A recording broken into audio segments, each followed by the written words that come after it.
Guys আমি হচ্ছে আখির একটা পোস্ট দেখে কিছু কথা বলতে আসলাম। কথা হচ্ছে এই যে দেখেন ও কি লিখছে এখানে। ও লিখছে জামাই বউ মিল্লা কি সুন্দর মুভি দেখায়, মুভির নাম ডিভোর্স। গাইস মুভি শেষ হলে অবশ্যই দুইটাই একসাথে সামনে আসবে। আমরা জামাই বউ মিলে মুভি দেখাই না সিনেমা দেখায়, এটা একান্তই আমাদের ব্যক্তিগত বিষয়।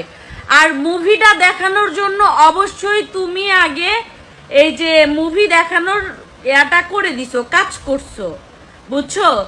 তুমি যে আগে আমাকে বলতে আসছো যে হচ্ছে মৌসুমী রাজা আমাকে কল দেয় এটা সেটা, আর তুমি কি বলছো যে তুমি ভালো আছো দেখে এটা সহ্য হচ্ছে না। আমার জামাই তোমার মতো মেয়েকে থুও দেয় না, বুঝছো?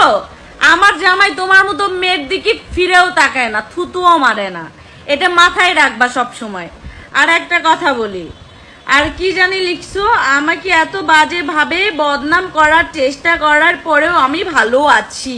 আর তুমি ভালো আছো না কি আছো সেটা পাবলিক জানে, তোমাকে পাবলিক চেনে, বুঝছো?